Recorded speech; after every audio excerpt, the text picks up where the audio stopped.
Welcome, everyone. We're so happy that you're joining us today. I feel like I should say Happy International Women's Day Eve because it is.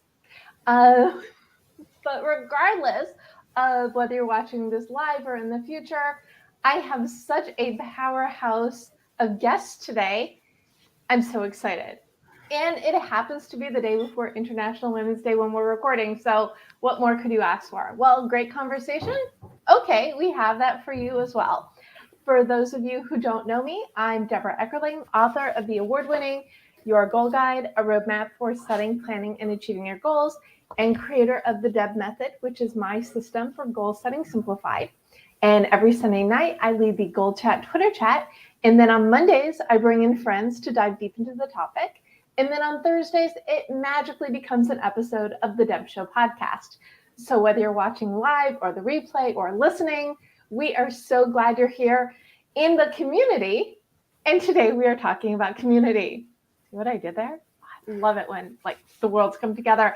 I feel so meta talking about community in a community, but isn't that really the point of community? And we're talking about it on Meta, right?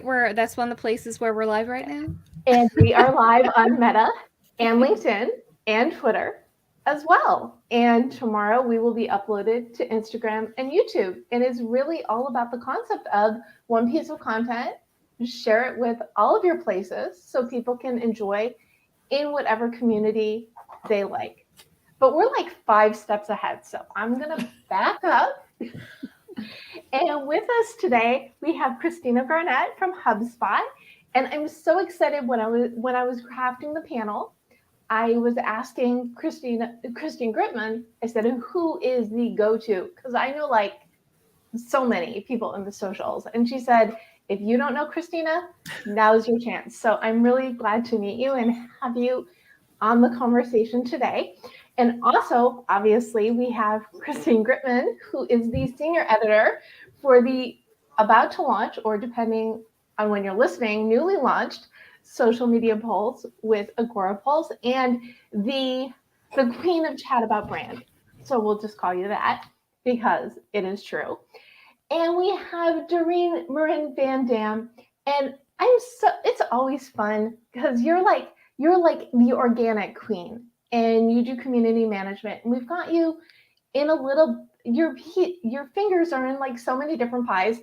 Okay, only 3 minutes in, I've already mentioned food, but it's so, because you've got such a broad background, it's just perfect. So obviously we needed to have you here. So I'm thrilled, and I would love to give you all the opportunity to introduce yourselves. I was going to say better, but really more. So Christina, welcome. Please tell people who you are, where they can find you, and why you're so excited to talk about community.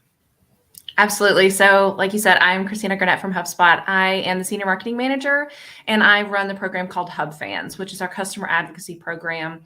And I also do offline community. So I work with the community team, and I'm actively trying to figure out how can we create a better experience for our customers, for our partners, for our potential customers to learn more about us. And so I get to be a fan of the fans, as I say, because I really get to be that person that every single day I'm trying to find out, what are they motivated by? What's going to make them feel special? What's going to make them feel appreciated? If you don't know me, you can find me on that Christina G across socials. And when I'm not talking about HubSpot and customer advocacy and community, I'm probably talking about Marvel or Virginia Tech or Liverpool Football Club. Is that all? Just a little bit. That's awesome and perfect. Thank you. Welcome so much. So happy to have you here. Christine, good to see you and welcome. I'm looking right across the room at my Marvel pop figures. So I share that love with Christina, and I share initials with Christina, of course. I am not Christina Garnett from HubSpot. I'm Christine Gritmon from the Social Media Pulse community, which is launching from Agorapulse in 2 seconds, which is amazing.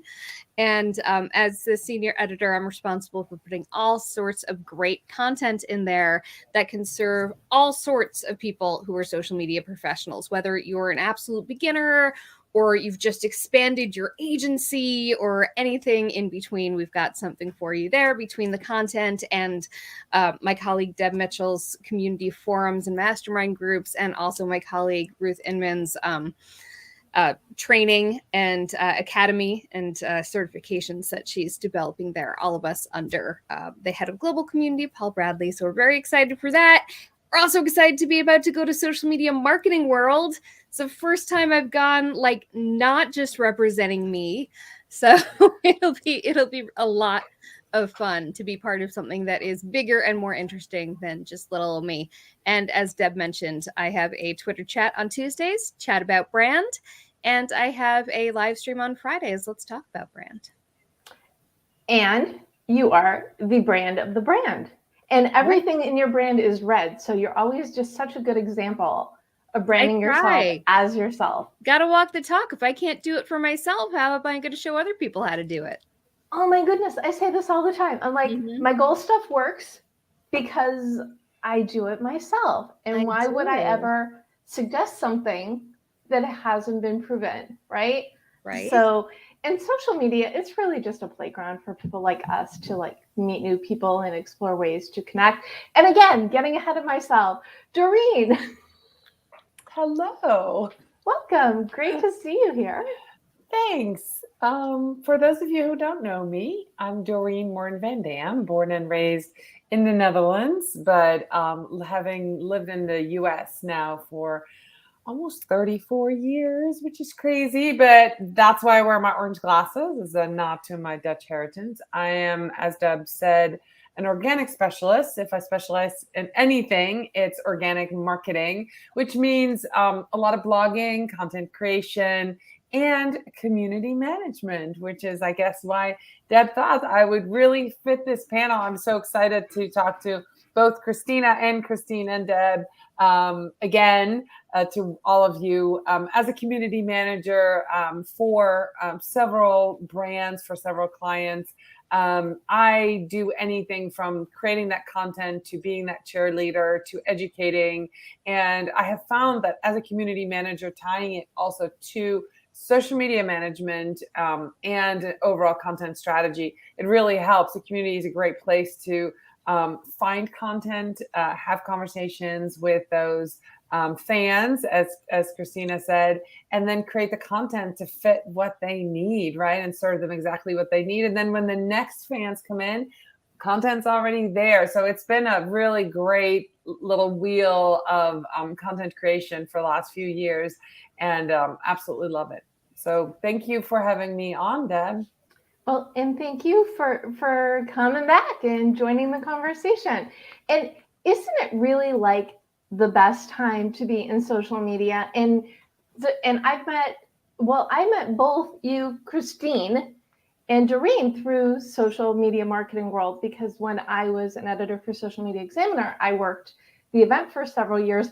And what I think Christine and I discovered last time she was on the show is we met, we connected, we never had a conversation until she was a guest on my show. Oh, That's how it goes so much of the time. But that's why it's, what was my tangent? Oh yeah, so now it's fun to watch like all this evolution, because the world that we've all lived in for years, everybody else kind of got thrown into about 2 years ago, which is the joy of connecting and reconnecting and reconnecting in the digital space. So Christina, let's start with you. So how has social, before we jump into community, in what ways has it changed community-wise or just social-wise for you the last 2 years? I think the biggest thing for me, and I think we're seeing this widespread, is community has been around for a while, but someone threw a grenade at it. It became a buzzword. It became the talk. It became the idea of how do we adapt. And so they were trying to figure out how to create communities. And we're still seeing this now. We're seeing this ripple through Web3, through NFTs. We're seeing it ripple through employee advocacy. We're seeing it all over the place because people desperately needed a foothold. And I did this myself. I wound up leaving an agency during the first part of the I won't say apocalypse, but the first part of COVID, because I burned out so badly. And I wrote a few pieces talking about that burnout. And I think that community, more than anything, creates a safe space, because it's so easy to go on social and only share your wins. It's so much harder to be vulnerable and just say, I'm drowning. Like, I'm drowning. I don't know what to do. And a lot of social media managers have been in a situation where literally the past 3 years, do we go dark? Do we change our verbiage? Are there certain words we can and cannot use? Do we have to, are there certain things we can comment on? Oh, no, we have to have an actual statement about this. There's a brand or a CEO, we saw it today with Disney. People are trending almost every single day because someone is holding them accountable for saying something or not saying something. And so it's a tightrope. And social media managers have had to carry that weight on their own. They're not in those meetings having the decisions, but they're the ones that are having to deal with the wrath. They're the ones that are having to keep track of it. They're the ones that are having to see this. And so what I think you're seeing is, I think the social media managers were doing the Great Resignation before everyone else was. They were on the front line seeing all the good, all the bad, and were not in a capacity to unplug. So I think what you're seeing is, I've seen a lot of friends leave social media.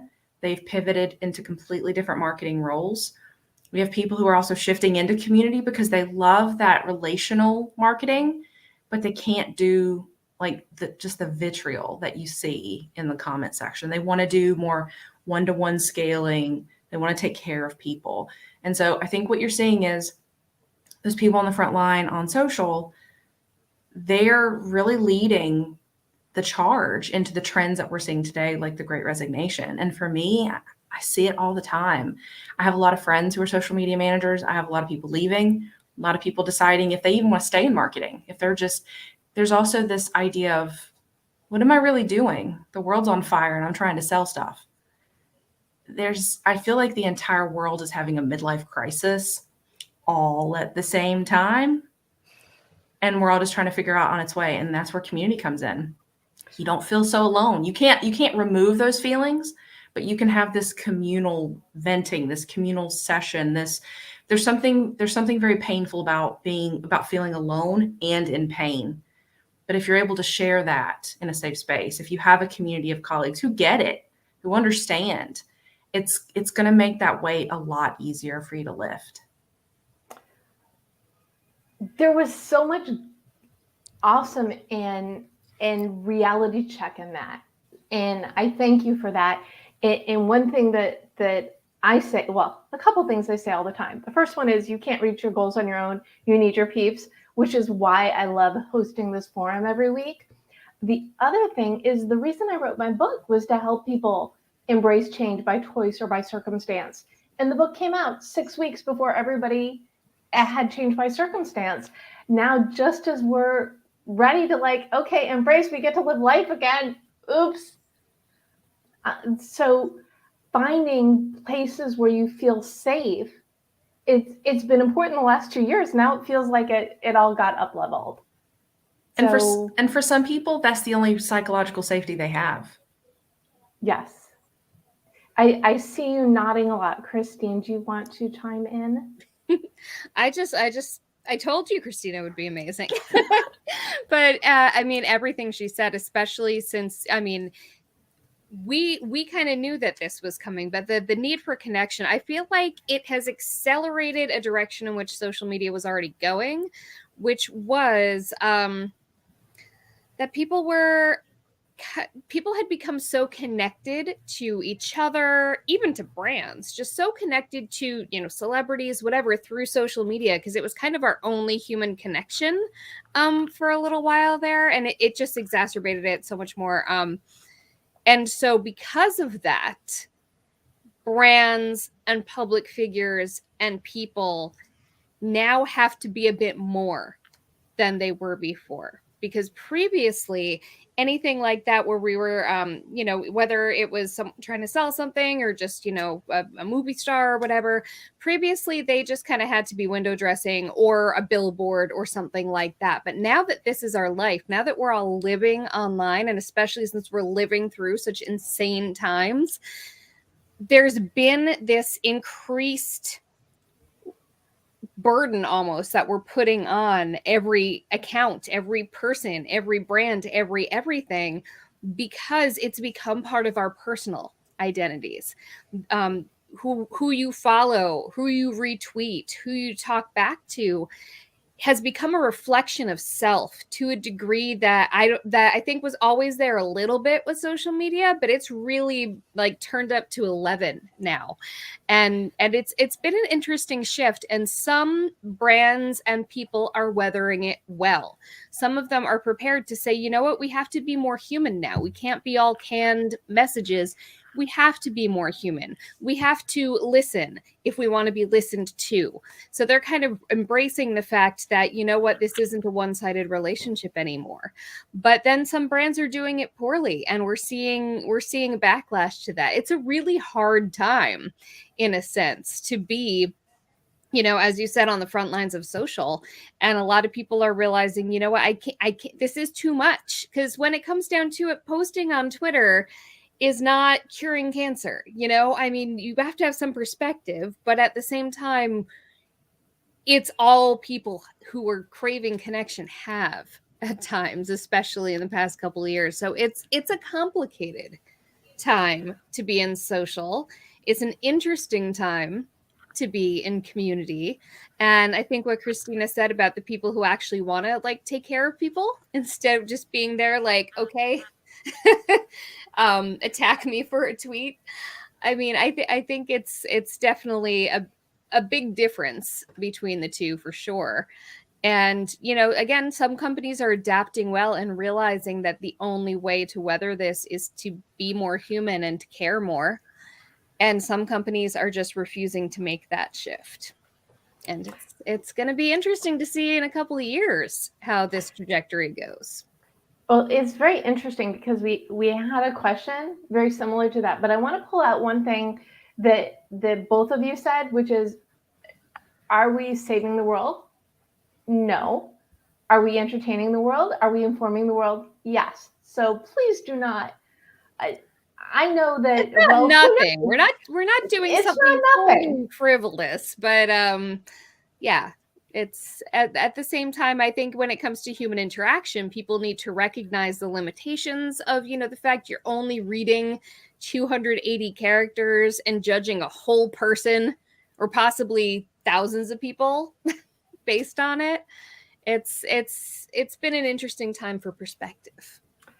And I'm going to get to you in a second, Dorien, I promise, but because Christine started addressing this, Dahania, who had asked, do you think this type of community will disappear once COVID restrictions are lifted? I don't think so. I think it's just hybrid. This just opened the door to let everybody know what we've known. But not or. Dorien, do you want to start with this one since you've been so patient and quiet? The question that she just asked? Yes. Yeah, I don't think it is going to disappear. I think community, the purpose of community has shifted a little bit. I think when Facebook opened up Facebook groups, 11 years ago, around that time, it was really exciting and people didn't really know what to do with it very much. When I took over my first community 6 years ago, I wasn't really sure, how can I use it to sell? That kind of was my first thought. And things have really shifted during COVID. What Christina said about social media managers leaving, I have seen that, witnessed that. I sent a lot of my friends have tried to look for jobs because they want that stability. They also are finally able to have that job and work remote, hence Christine Gritmon. So those things are all happening and shifting. And then within the communities, for 2 years, I've been saying the future of social is private, and that includes community. It's DMs, it's messages, it's Deb, you asked us to be on this panel. There was no public conversation happening about any of that, right? So a lot of these conversations and this networking happens behind the scene. And some of that happens in private Facebook groups or Slack channels or LinkedIn messages. And I have found that more and more, that's where people go to make those real meaningful connections. And so that's kind of the shift I've seen in community. As a community manager, I have gone from being, this was in the early days, kind of being the police person, just, policing the community, to being the cheerleader, the social worker, the counselor, you have to read between the lines. People aren't really saying what they feel. And I had this interesting conversation, and I'd love to talk to both Christine and Christina about this. But I think that maturity as a community manager actually gives you a leg up. I do think that my life experience as a mom, as an immigrant, as a expat, there's so many adjectives I can add to that, helps me be a much better community manager. So I think that's another piece there that I feel very fortunate that I'm able to lead these communities. But I just saw that question, Julie, who was it, Marissa? Like the future of social media is, yeah, absolutely. I think so. I mean, anything that I'm doing, anything who I'm really mad or that I talk to, it's now public. It's in either a community or it's in a message, and that's what's happening. And even I feel even a live stream like this, it's a small community of people who are watching live and answering. So I would include a live stream like this on that as well. So yeah, absolutely wonderful conversation. It's really funny because before, in the pre-show, before you jumped on, Christina and I were talking about maturity and different career trajectories. Some of this stuff is not for, and I don't want to sound like I'm anti-young people, because we all know that's not true. But I think because of so much going on in the world, I remember years ago, somebody was hiring a social media person and they asked me to sit in on the interviews so they could get a good person. And I asked, and they were, internee age, what you'd expect, right? And I said, where do you get your social media education? And her answer was, oh, I'm on socials all the time. And I said, let me help you out. And I basically gave her a list of like 5. Against my advice, they hired her. I think she lasted 2 weeks. So that, and that was like maybe 4 or 5 years ago. And I think the bar has just gotten higher and higher. Discuss. Christina? Yeah, so piggybacking off of what Dorien said, I do agree, as there's a certain level of empathy that you have to be a builder. A lot of people think that you can own a community, you can start a page, you can start a Slack channel, you can start a Discord, and now it's yours. But being a community builder is one of the most selfless things you can do, because you're never going to own it. It's people. It's always going to be, if you have to choose them over you, you're instinctively going to choose them. You're going to make sure they're taken care of. They're given what they need to be successful, what they need to thrive. One of my partners, one of the partners I work with at HubSpot, we've talked about this, and I've talked about how some of the best community builders I've ever met, they never had a community of their own. So they actively, there's like that hole in their heart that's constantly trying to make sure no one else has that hole. And so they're constantly trying to plug it in. And he's like, you are good at your job because you're one of the misfit toys. And you actively look for the other misfit toys to make sure that they're welcome. And so that's what I really love. And I think that empathy, it's hard to be a community builder if you only know what it's like to be at the cool kids table. You don't know how to welcome somebody. You don't know what it feels like to be on the outside looking in. So how can you prepare an onboarding experience that's going to make them feel welcome when they come in? That's going to make them want to return and have value. And so I find that that's really problematic. I also loved what you said about DMs and what Marissa said about the future of social is going into the DMs. I think what you're seeing is that continuation of the raw. We saw this with TikTok. Not everything's polished. Your Instagram grid doesn't have to be flawless. It doesn't have to look like a puzzle anymore. it's just your life now. It's just pictures of your life. And so there's this removal of the fake organic of like, it's more about this is what my life really is. And I think that that's a carryover into the conversations, the DM is that's intimacy. There's things you're going to say in a group chat that has like 4 people in that you would literally never say on the timeline. Like absolutely not. And so I really view community as scaling relationships. That's really what it is. And so one of the things that we do at HubSpot is, yes, we have this larger community, but at some point, that community, if you don't have other like micro communities within it, it's going to be too big. And so you're that person that goes into Disney World for the first time. You don't know anybody. Everyone's a stranger. I don't know what to do next. You feel overwhelmed and you don't feel welcome.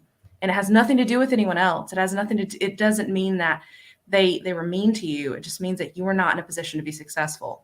So in order to create value, you need those micro communities for the people who crave intimacy. There's plenty of people who can go out and they want to join a million person community tomorrow. But there's others that desperately need that safety net of intimacy where it's like, what if, like, where are the people that are like me? Where are the people that are like me within this bigger space? And so I think that DM thing, I think it's just as we're going to have hybrid of in-person and digital, you're also going to have that hybrid of the macro community and the micro community and those really intimate core relationships that you build within that bigger space. And I can attest to you at HubSpot doing a really good job. When Christina and I were there live in 2018, one of the communities I joined was First Timer, and there was a special place to go. We went, we met a bunch of other first timers, but the good thing was there were people like you and others who were not first timers who kind of took the charge and made us feel amazing and kind of gave us a lay of the land. So I love that. Yeah, we didn't even work at HubSpot yet. I know, and it was just amazing. So I just wanted to say that, like, you don't just do it; you walk the walk too. So I totally know that, and that is, you were so spot on with those micro communities and listening, and you can do that within even a larger group, with hashtags and guides, and you can, do rooms, and there's different ways to do that. But yeah, people want to find that person that they connect with. Absolutely. The one thing that I want to point out with the DMs, that what you're doing there, you said the word intimacy. There's a lot of trust, because even if it's private and even if it's small groups, screenshots live forever. Oh yeah. So there is that really, it's almost more of a intimacy than anything else. It's has to be such a trust thing for you to build that. And what you say, I still will be in a DM with somebody and go, especially as a community manager, I have to really make sure that the words I use, I always think if somebody were to take this as a screenshot and go back to the group, if they're upset, what would that say about our leadership, right, in the group? And I always want to make sure that I represent that group and that community well, because I know that happens. I know people take screenshots, share it among themselves, share back in the group. So that you were really right about that, and that's building trust within your even small communities and micro communities.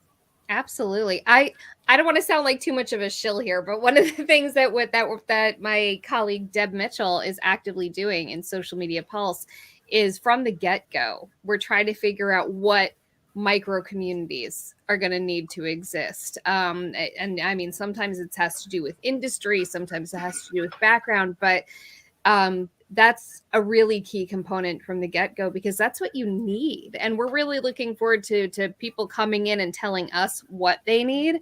But that's really key, because and to go back to Dorien, you experienced this social media marketing world a couple of years ago.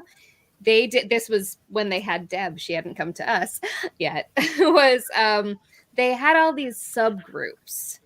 And it was a little overwhelming, but they were trying to create as many subgroups as possible so that everyone at this huge event would feel like they had their people. even if they didn't actually know them. And they still do that with, table talks and meet up and eat ups or whatever they call them. And I feel like most of the good events that I've been to, including Inbound, which I'm excited to go back to in September, I feel like a lot of the good events try to set that up in advance. So they use the online community to form online micro communities so that when you show up in real life, you don't feel like you're walking into this huge sea of humans and you have no idea how to find your people. You've already found your people and they've facilitated the finding of your people. One of the things that I find most satisfying online in general isn't even just the people who I meet, it's the people who I connect to each other. That is the absolute best thing. And I know that you guys feel that way too, because I've seen you do it. And that is the best feeling of all, realizing I took this person and now they know each other and they're doing work together, or they're learning from each other, or they're friends now. And that's the most satisfying part. I think that's another thing that makes a good community person, actually, in addition to being a misfit toy. And I have the photo receipts to prove that in the 80s, I looked like Pat from Saturday Night Live. I was pudgy with glasses and short curly hair. So misfit toy. But in addition to that, I think also just people who enjoy being the connector of other people. Like, I don't have to be in that conversation anymore. In fact, if you guys are having your own conversations in the DMs without me, if you're going off and doing stuff without me being there to connect you because you guys are your own connection now, some people don't like that. Some people are like, no, I want to be part of that. But some people are like, no, I love this. I love that this thing has sprung up that doesn't need me to survive. It's its own thing. And I think that that's a really key component too. You have to kind of thrive on that and love the idea of that thing is happening and I had a hand in making it happen, but it's really happening on its own. And that goes back to also what you were saying before, Christina, about how you can't feel like you own a community. You have to really realize that if you're doing it well, your community will I won't say it thrives, doesn't need you, because of course, you can always get in there and do things better and nurture it and all of that. But if you're doing it right, the fact remains, it will tell you what it needs. It will come up with needs you never even thought about and tell you how to fill them. Or people will come in and fill them. Like Dorien said, how you were such a great cheerleader at Inbound and helping people feel like they were part of things, and you didn't even work there yet. And now you do. I think I've bled orange for a very long time. Yeah, exactly. I mean, I've been a fan of Agorapulse forever, and I've only worked there a couple months, but I've been rocking all the swag I could get for years. I have Christine, what you just said, I wanted to point that out, that ownership of the community, and Christina said it before. And this is just a very short example, when I moved to Vermont, we had fiber optic cable option because we live very rural, but it was a co-op owned. 95% of the people in town, in 5 towns, got together and said, we all need this. And their ownership made it happen. And so when you have an online community that really is invested, they own that. They are also, especially if you model the right behavior as a community manager, they will start being those super fans, right? Those influencers within the community, and welcome people in. And you don't even have to answer the questions anymore. They do it for you. They become your cheerleaders. And they own that community. And I absolutely love that you said that, because that is my experience. And they feel like they do. And then they will invite more, and your community grows and thrives. It's when you, as the owner, you make people feel like not getting a piece in that. And so, this is a great conversation. I love that you guys all get it. And I think it's also really interesting. I love all of that. And just the going back to just being human.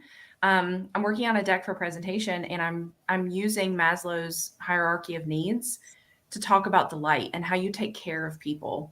And it works too easily. Like it just connects too much, to the point where at the very end, you have that self-actualization, which is exactly what you're talking about, Dorien, is they're empowered and they're knowledgeable, and you've built that garden around them, and now they can grow without you. And if they hit a wall, they know where to go. They know where the guardrails are. They know what they need to do, but they are in a position to take control and to really kind of take things to the next level, which is where Web3 comes in. And my biggest concern for Web3 is that a lot of people I feel like I'm seeing community use there more than ever. And they're going through the motions. Like they'll create a Discord and then they only talk to them when there's a drop or there's going to be a promotion. And then they use bots to welcome all of them. And it's just, for me, like my manager and I, we're a really great team because he's constantly trying to figure out what can we automate? And mine is, what can we keep human? What do we fight to always keep human? And for me, that's so intrinsic because there's nothing I could ever write. There's no canned response I could ever write that's going to be me. That's going to be the same as me calling you or saying like, hey, how are you? There's something incredibly important about, for community moving forward, what needs to be automated, because as you scale, you're going to have to do that. There's going to have to be pieces that are automated.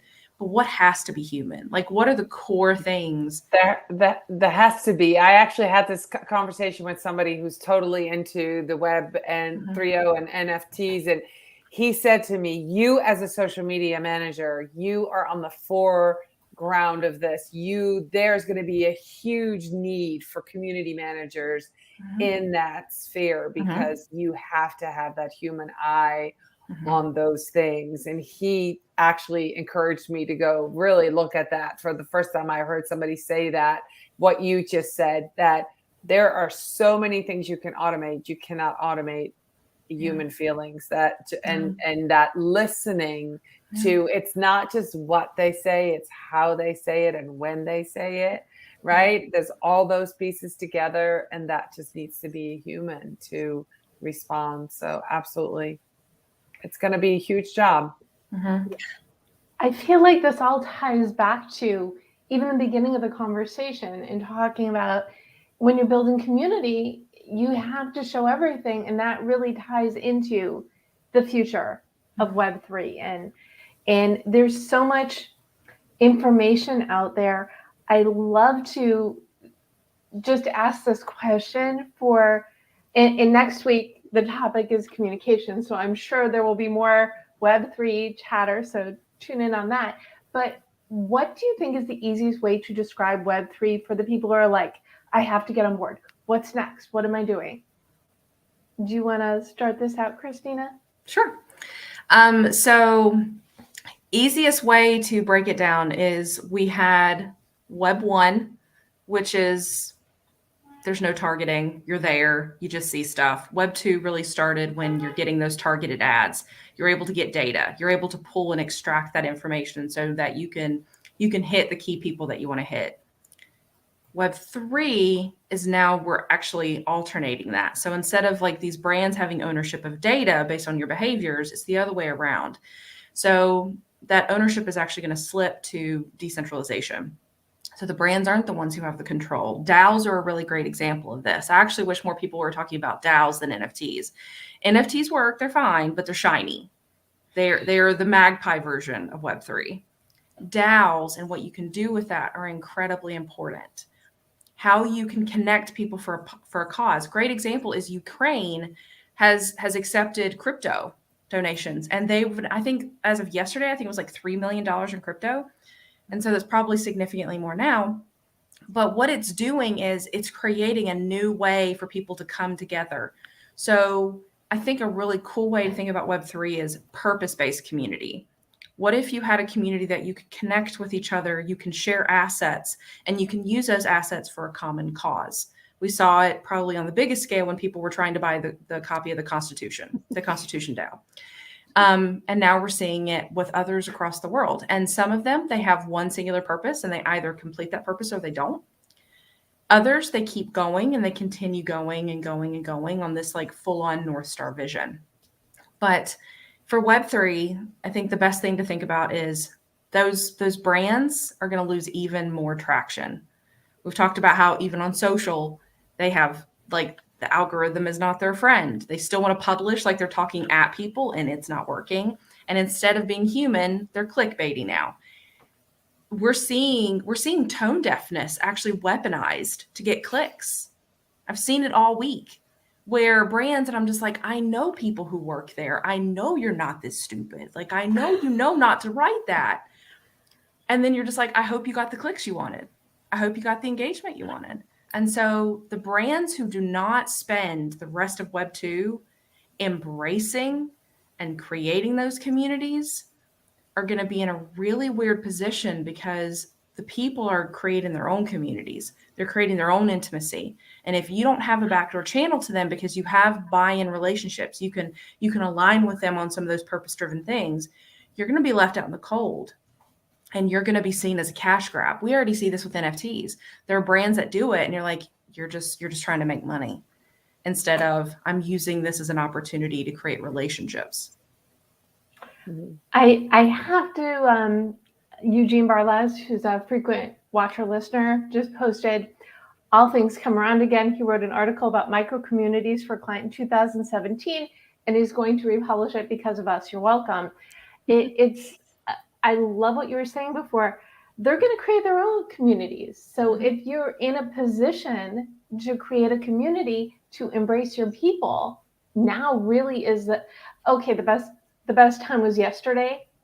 The next best time is now. I think community building really fits into that old trite saying.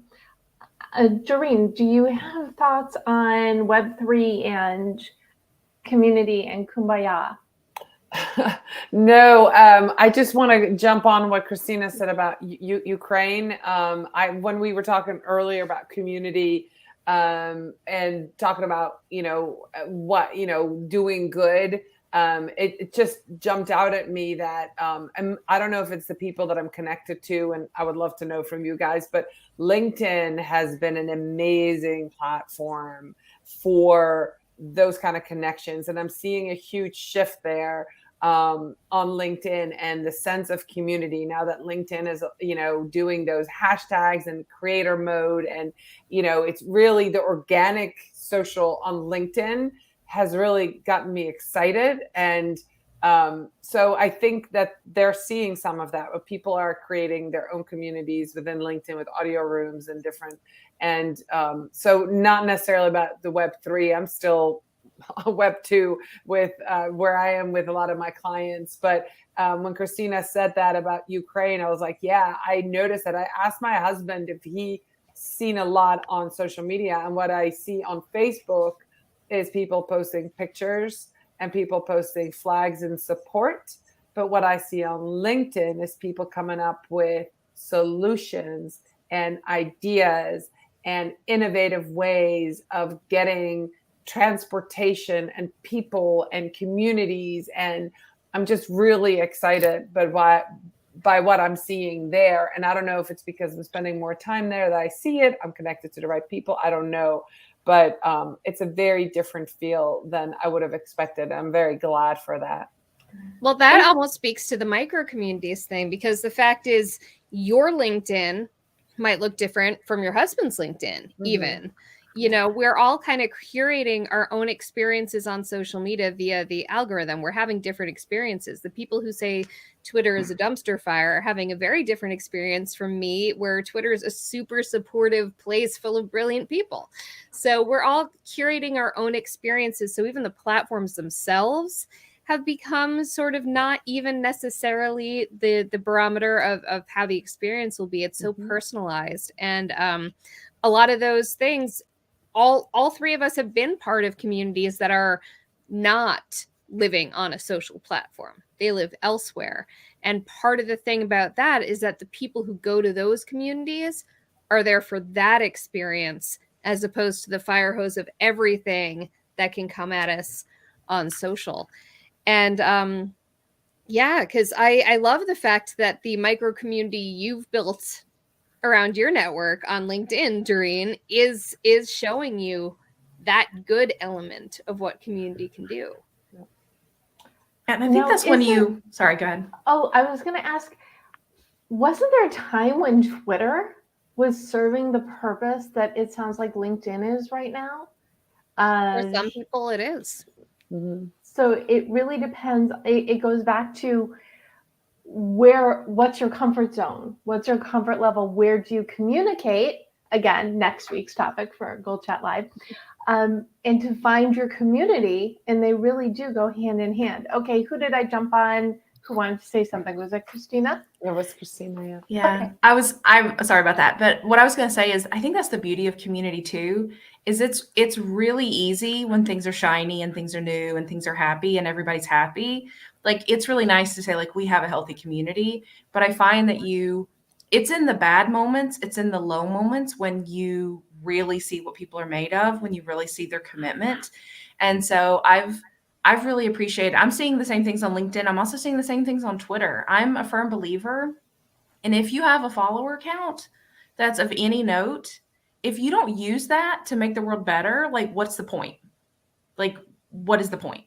So if you can share like good stories, like there was the video of the little girl who was singing Let It Go, or the picture of the strollers in Poland that they were leaving them at the train station for the moms and dads who were coming over holding their children. Like there's moments of hope, but there's also how can you help? How can you get this out?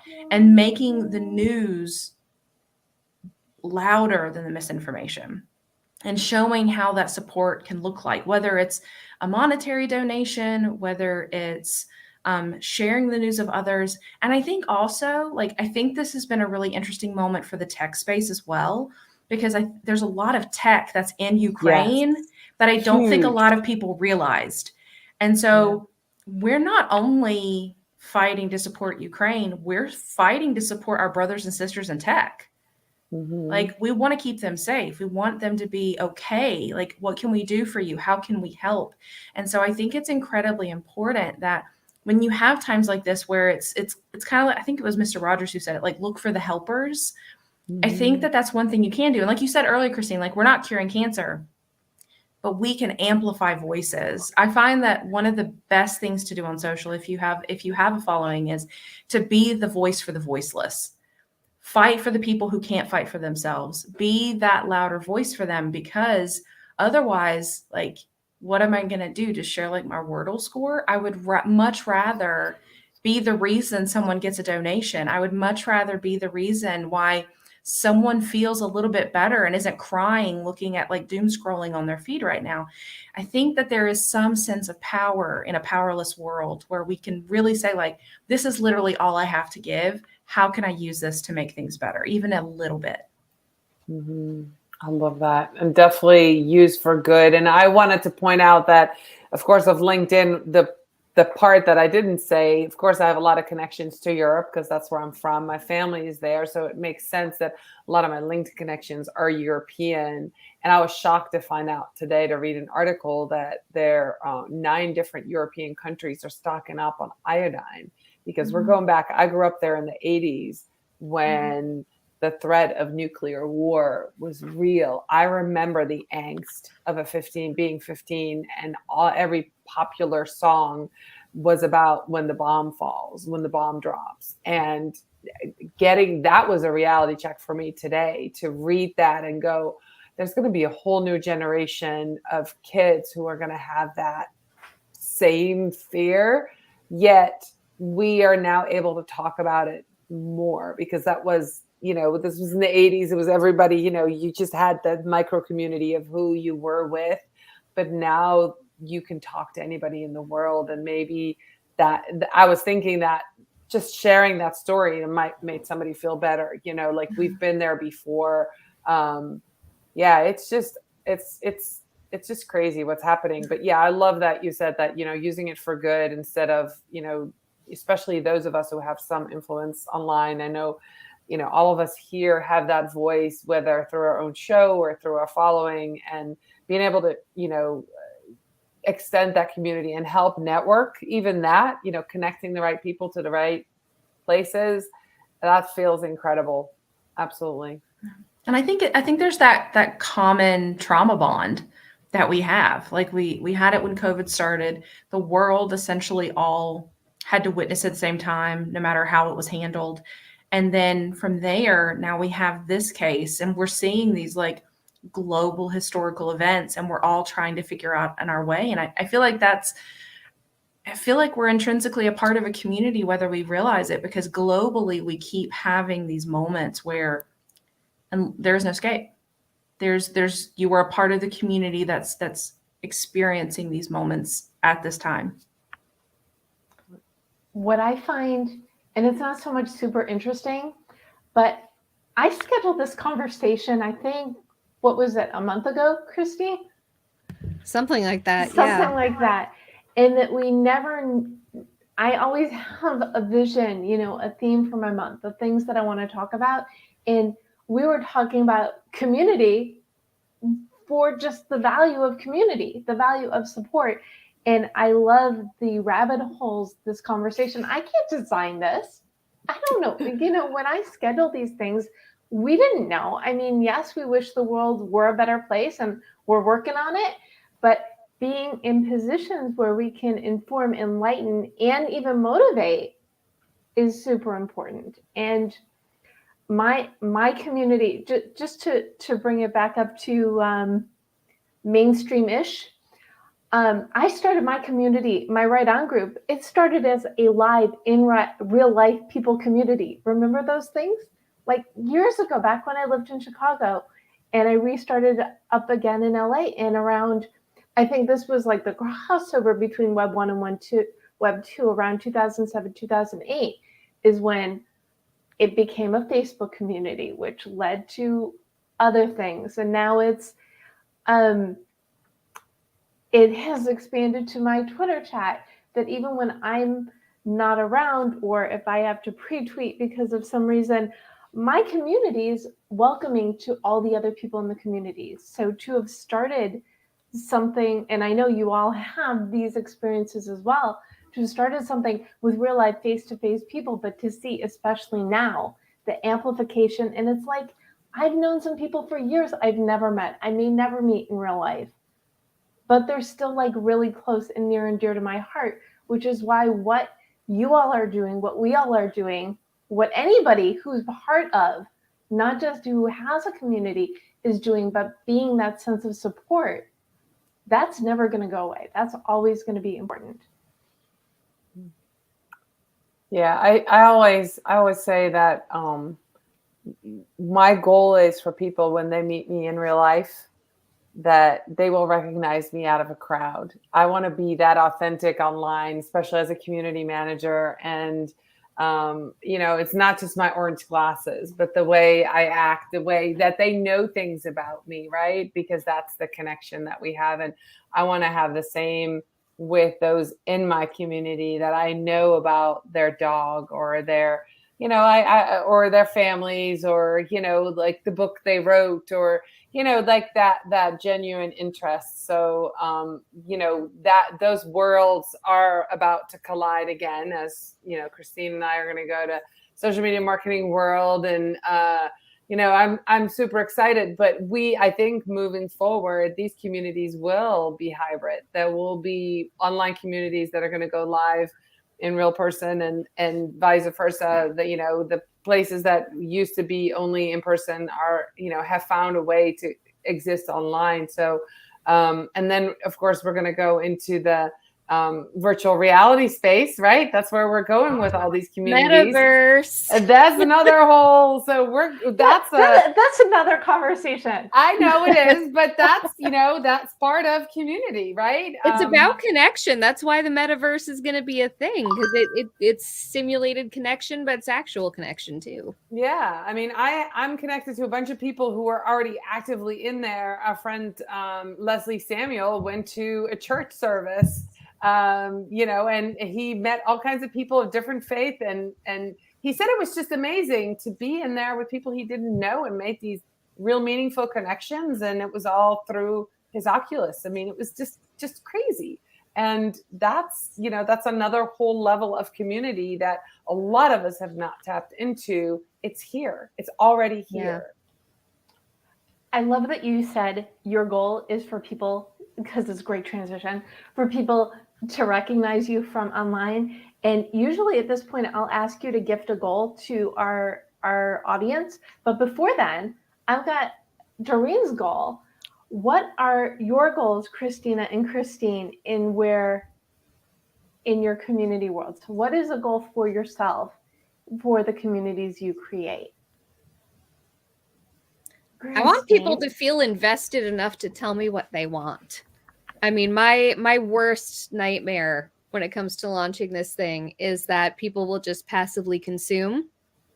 And no, don't do that. Or they won't consume. No, I want everything that we post to be a conversation starter. And I want them to basically give me my marching orders as to what to do next and what to do more of.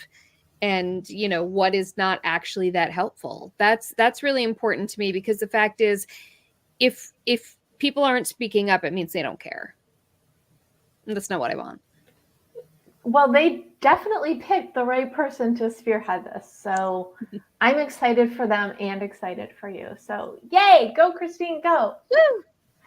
Christina, what about you? What is your goal for yourself in your community land? So last year was all about creating a foundation. This year is about establishing at scale a real strong global commitment to advocacy. And so what Christine was talking about earlier, where you're creating those bridges, what I really love is being that person that's in the corner for our advocates, our customers and partners who absolutely love us. And so for this year, what I'm challenging myself to do is to create those micro moments, to create those magic moments. It happened at basically every conference I've ever gone to in real life. I've had one of these. And the only way I can describe it is I am exactly where I'm supposed to be at the right time, at the right place. And no one could have created that micro moment the way that I created that micro moment.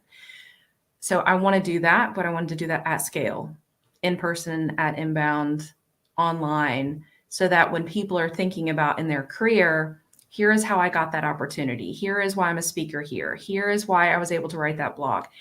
It all comes back to Christina helped plant that seed for me.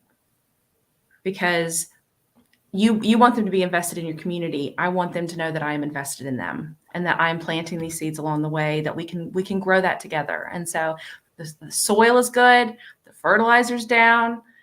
I am all about planting flowers everywhere. Oh, I love that. I want my community to know I'm invested in them. And I think that's like common for the group. It's so important because it goes back to you can't reach your goals on your own. You need your people. You need to put the people together and watch them make the magic. I get such joy when I see people who I've introduced on my show interview each other on their shows, and I'm like, I did that. So I totally get it. It's empowering, and it's powerful to be that kind of voice, which you all are. So, boy, this is such a good conversation.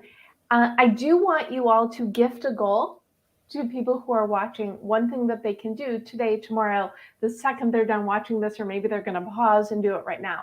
What is something easy anyone and everyone can do well, I'm just going to say along the vein of community, because I want you to take it in whatever direction you would like. So let's start with you, Christina.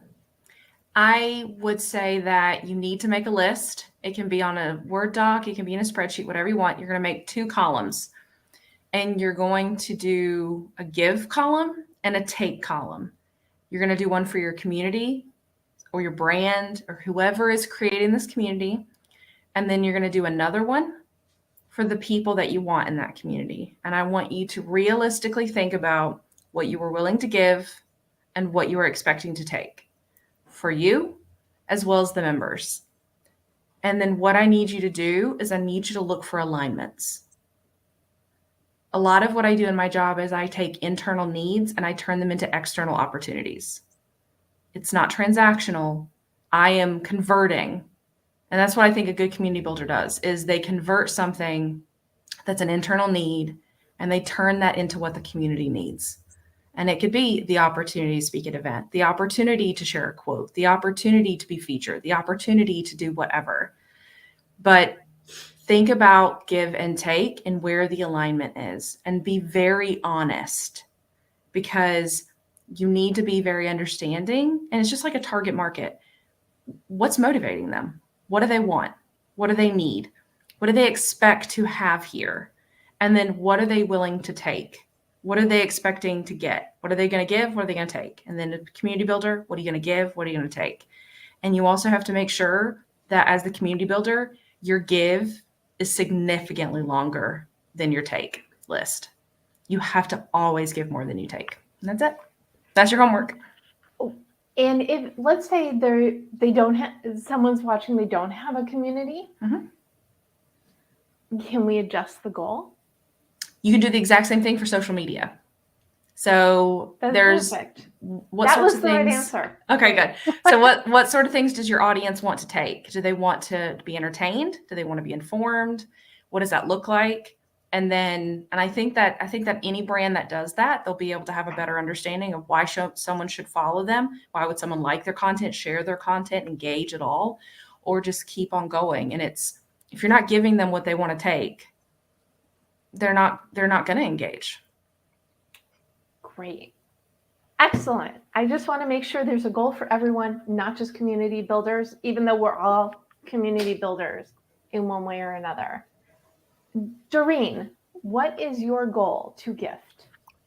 I would like people to write down some things as well. Of course, as soon as Christina said list, write a list of all the places on social that you are active every week, right? So if you're active, you go to Pinterest, whatever, and kind of see where you're having the conversations and then where you're not. For example, one of the things to look at is how many Facebook groups you are in, right? And really, the ones that you're most active in, probably keep those. But there's some culling that I think would be a good goal to really hone in on where you're providing value and where you're getting value. And, I've heard people say this, and not until, last few years have I really done that, but spend 90% of the time where you really want to be, and then 10% go to the other places. And mine has shifted for personal needs from Facebook to LinkedIn. For business, I'm still on Facebook a lot more. But for my personal gain and my personal relationships, 90% of the time I now spend on LinkedIn. And that's really been through this process of where do I need to be? Where do I want to be? Where does my cup get filled? And it's on LinkedIn. So that's where you, as you are looking for community, just do a little audit, like a little community audit. I guess that's how you can call it. That's great. And so you're just being protective of your time. Mm-hmm. You're choosing yourself and what you need. And you can still give. You will still give. But to be focused and find better balance. So yeah. I love that. That's perfect. Christine, what is your goal? I will admit I'm sort of winging it because I didn't know we'd have to have a goal before. But I will say right now I'm very much in the headspace of I'm about to go to this conference and I'm about to be launching this community. So my brain is going towards talking to strangers. I feel like I want everyone out there, even if it's just online. In fact, especially if it's online, I've found some of my best Twitter relationships because they commented on someone else's thing. And I decided to go check them out and see what they were about. And I was like, oh, this could be an interesting person to know. And then we started talking. So I would say that my, goal for everyone is to don't lose all day in that rabbit hole, but follow those rabbit holes a little bit. See what else is out there. Don't just stick to your little bubble.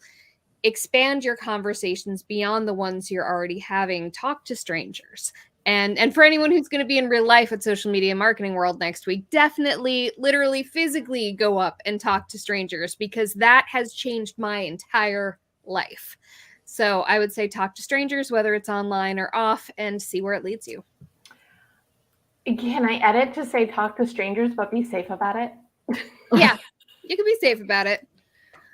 I met my husband on the internet, so I'm a bad person for that. But meaning for be safe on the internet. But. I read this post today that a couple that met at a LinkedIn posting party, then had a one-on-one Zoom a few months later, just got married. Yeah, that does not surprise me one bit.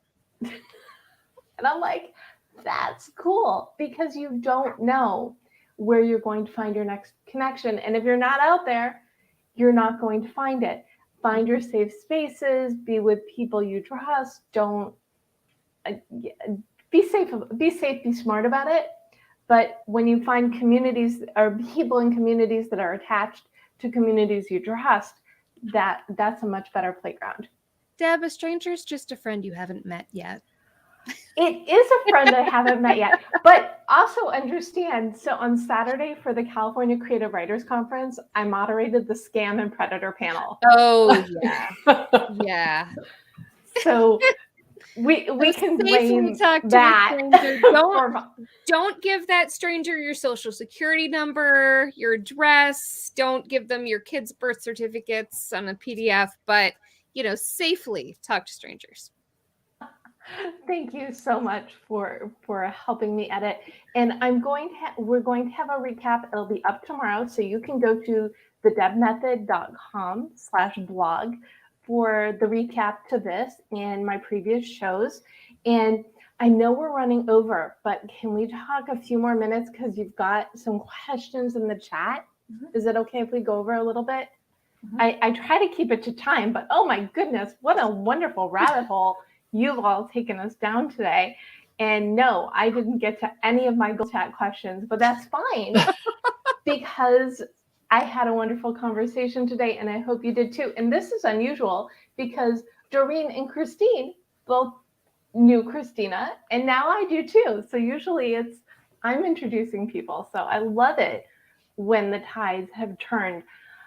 Now, okay, here's one from Marissa. How can you demonstrate to grow your business or prove to bigwigs that it's necessary? I think we're talking about scaling relationships. Mm-hmm. So I'm going to interpret, and if I'm wrong, please realign. Businesses don't always understand the value in developing relationships. Is there a way to tell them, yes, this is important? Christina. Like with most things, you have to show someone else doing it correctly. They want proof of prior success. So probably the best example is Chewy. Chewy has created a community, it's B2C, but they nail the cardinal rule of community is you have to care what they care about. And so if you need a return, they'll let you keep what you have, and they'll just give you, like, if it was wrong size or wrong item, they'll send you what you were expecting or what you needed, and then they'll keep that. They also have a community where you can join and you can be a part of pet-related projects, whether it be shelters, whether it be people who are doing fundraisers for dog food or other things.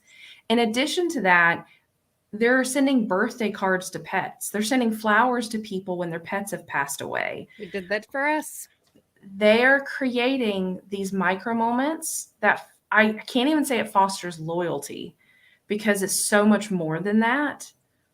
It is basically saying you are entrusting us to take care of something that you love like a child. And we know how much you love that dog, that cat, that animal. And we are honored to be a part of that for you. And so we want to be a part of that process. So we want to be there for you in the good moments. We want to be there for you in the bad moments. They sent like paintings of pets, like just bonkers, above and beyond, like masterclass in how to take care of your customers. And so that's a really great thing that I would point to if you need to explain to a boss like why community matters, because it's a long haul. It's long game. And so go ahead. I was going to say, but it has to come from the top down. Even if you sell it to a VP of marketing, or if you even have this VP of marketing says, we're going to do community, you have to have buy-in from everybody all the way at the top. Because if they don't get it and they don't understand it, they're not going to support it, and the community cannot thrive to the fullest. You can't get to do those things that Chewy, I'm sure I know, because I'm a Chewy customer as well. I have 3 large dogs. They eat a lot of food. So yeah, I mean, I just know that if you don't get the buy-in, you won't be able to do the gift certificates or the cards, so it has to start all the way. So showing somebody is one thing, but then implementing it, even a small campaign in your own community, and then showing within your community small successes will really build that up and show that. Absolutely. And ComStore has a really great thing. It's called community led. They have a community led report, and they talk about what that looks like. And you can see the brands who've done that, where leadership has said, we are a community led company. And that's exactly what they're doing, is they're basically stamping it as, from leadership down, this is something that we believe in. That's excellent. huge. And she corrected it to say, how do you let them know the value of creating community? I think that was answered. So we're good. We have a question from Kat Dillon. She's got a vocal email list. Any tips for getting my social feeds livened up, even if I choose not to put a lot of time and energy into it? Well, start by joining the waiting list to Christine's Social Pulse community, because I'm sure there'll be lots of education in there. So what are simple things people can do to do more social without doing more social? And Christine, want to start this one? I mean, it all comes down to starting conversations. A lot of people in businesses who think that social isn't really working or isn't getting traction, a lot of times what they're doing isn't starting conversations, at least not successfully. And some of them are like, well, I am trying to start conversations. I'm asking questions. But are you asking the questions that's already on your community's mind? Or are you just asking a question to ask a question? And if she's got a vocal email list, then she should probably know what they're interested in discussing on social and what they're interested in seeing on social. Sometimes it's a disconnect where they just don't know, that those multiple touch points are there exactly. I mean, yes, if you're on a company's email list, you can probably figure out that they probably have social, but the fact is you have to kind of lead them to it. You have to make that connection. You have to say, tell us over here what your thoughts are on this thing that you already know that they're thinking about and engaged in because they've been talking to you about it. So it's about kind of not having the channels be siloed. It's about having them all connected to each other and all very, very strongly led by what you're already hearing is interesting, not what you want them to be interested in, but what you're already hearing they're interested in. Because, I mean, she's already, ahead of the game. The fact that she's got a vocal email list, that's huge. That's incredible visibility into what they're interested in. Just, show them how you are providing that experience in multiple places and get their buy-in there and get their involvement there too. We're going to do one more question and then we can get to the wrap up. And this one's from Tanya Hewitt. She wrote, we have to be aware of filter bubbles in social media. Do we risk creating insulated echo chambers devoid of diversity and perspective? Doreen, you get this one. All right. Can I read it? Can you pull it up? Yes. Sorry, I was listening. Well, by creating the healthy environments, are we creating bubbles? Is that a problem? Yes and no. I mean, if that's the only place you are, yes. But people have different interests, right? So I wouldn't expect Christine Gritmon to go to one community and then stay there and just talk to the introverted people. She would have different interests, so she would go. So yeah, you create a little bit of a bubble, but you also want to invite people into that bubble. So as a community manager, you want to make sure that that job includes, including other people. And even if it's a micro community, really staying true to that, but also saying, what else do we need? So there is a little bit of a risk, but I still think people love that. I can have a conversation with the same 3 people every single week and call it a mastermind and be thrilled with that. And that's a micro community. I don't think there's anything wrong with that because I'm also in other communities. Does that make sense? In multiple bubbles. Right. I was going to say diversify your bubbles. Yeah. Yeah, I mean, that's really what it comes down to, right? And then the other thing is, if you're in a community and think that's the only way to have a community, or if that's the only community that counts, then maybe, yeah, you've done yourself a disservice. But understanding that there's a different purpose. And as I go through life, I'm understanding that there's different purposes for different communities at different times of my life. And, I'm actively seeking out communities at this moment for different purposes. So, I think it would be hard to really get stuck in something. I think it's also important to, when we talked about earlier as communities being a safe space, I think when you're building something, you're setting up those guardrails, you're setting up, here are the rules, here's how we talk to each other, here's how we communicate. I think it's incredibly important to acknowledge that, because in the world of the internet, there's people who will misconstrue anything you say. They will pick a fight, they will what if all over the place to try to catch you and try to espouse their anger over anything. In a community, especially as someone who's moderating, who's a manager, you're in a position to educate people and be like, we're all adults. You could disagree with somebody and, I don't know, still be respectful, still say like, all right, well, this is how I think and that's how you think and that's totally fine. And we agree to disagree, but it doesn't mean I dislike you or I think you're stupid. I think that there is a set expectation that managers need to take on, which is, what are the main ground rules for building a community so that when someone comes in here, if they don't feel like they're a part of the echo chamber, they feel safe in being a part of that. But I think if you get to the point where you're trying to cull the people who disagree with you, or you're trying to create like the micro of micro communities, there's another C word for that, and it's a cult. Mm-hmm. And it's not what we're doing here. We're looking to uplift, enlighten, and make people feel good, like they're not alone. Yes. Right. It goes back to we want the table that everybody feels welcome at. This is our dining room table. Let's feast. Let's have a conversation. Let's support each other. What a fantastic conversation on community. I told you it would be. I like it when I'm right so much. Christina, Garnett, where can people find you? You can find me on Twitter, LinkedIn, Instagram, although my Instagram is basically like nature pictures. So don't think it's going to be anything fascinating. But at that Christina G or Christina Garnett. And then you can go check out the HubSpot community at community.hubspot.com. Go check things out, figure out if there's maybe a spot for you, something you'd like to learn, connect with. There's multiple micro communities that you can join, you can connect with. If you've taken a certification course that you really love, we have study groups, so you can connect with other people who've taken the same certifications that you've taken. So would love to have you, and let me know if you have any questions. Fantastic. Thank you so much. And Christine Gritmon, where can people find you? I'm sort of a split personality right now. So my personal brand and my branding stuff is, I'm the only Christine Gritmon around. So you can Google that, and I'm that. I'm C Gritmon on a bunch of socials. I'm Christine Gritmon Inc. I'm Gritmon.com. But then the thing that I'm really into lately, of course, is the Social Media Pulse community, which is launching so soon.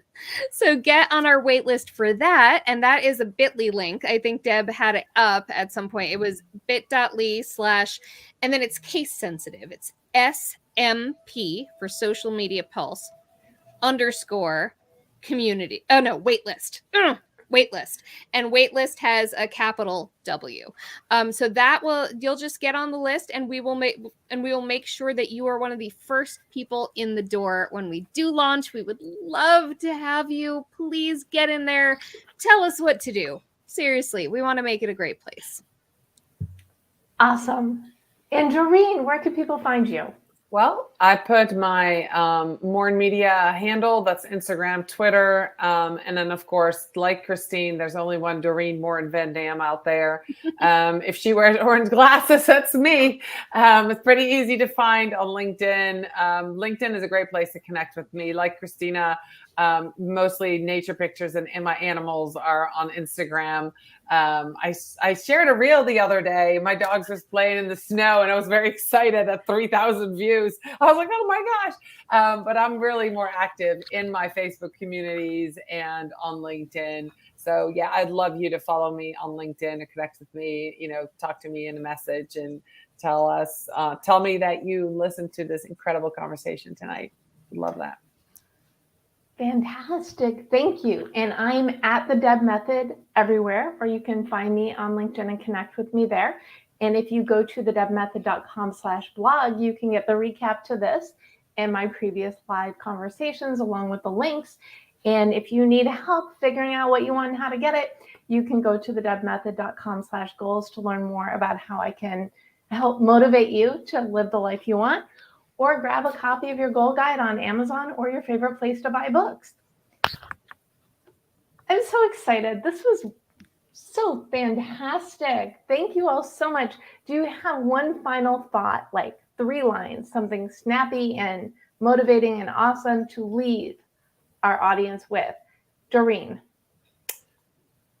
If you're not part of a community, if you are alone, if you still feel that you haven't found the right people to connect with, whether that's in your work life or your real life, connect with me or Christine or Christina, and we will help you find, or Deb, and we will help you find a community of like-minded people, whether that's, work or life.